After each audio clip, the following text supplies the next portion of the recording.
Deliverance, the casting out of a demon or being free of a demon, is that what deliverance is? It's not only the casting out of a demon, it is bringing God's people salvation. It's saving them in an area where they haven't been surrendered to God yet.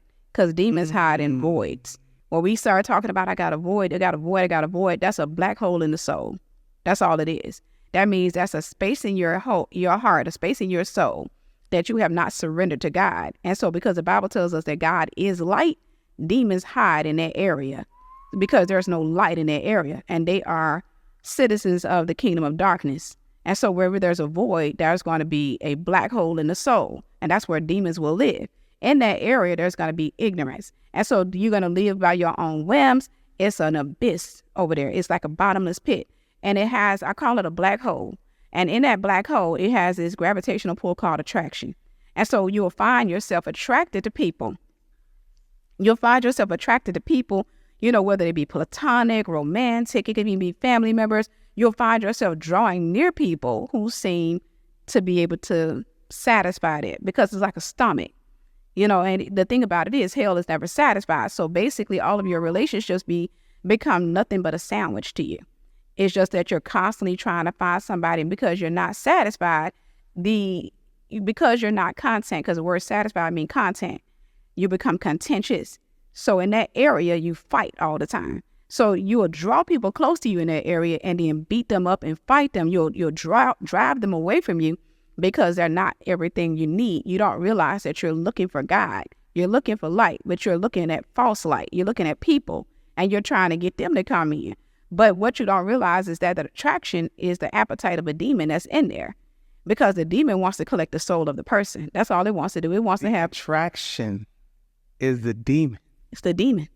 It's the appetite of a demon. That's why the Bible says casting out imaginations, because what a demon does is no different than when you're hungry, your stomach communicates with your brain and says, I'm hungry. Well, it's the same thing whenever a demon wants to be fed. It communicates through imagination. It communicates. And so that's why you can have, I tell ladies this all the time, a guy you ain't talked to him in 3 years. And all of a sudden, one day he reaches out to you because he had an imagination. He had a thought that just suddenly came up. That suddenly came up. That's his demon saying, I got an appetite for her. I got an appetite for Susan. Or what have you. And so the next thing you know, you get a big head. Hey, big head text. Hey, big head. Hey, big head text. Because what's in him is probably losing access to the woman, or it wants to strengthen itself, but it creates an appetite in a person where they just can't stop thinking about whatever it is that they want, whatever it is that the demon is projecting into their mind. That's why the Bible says casting down.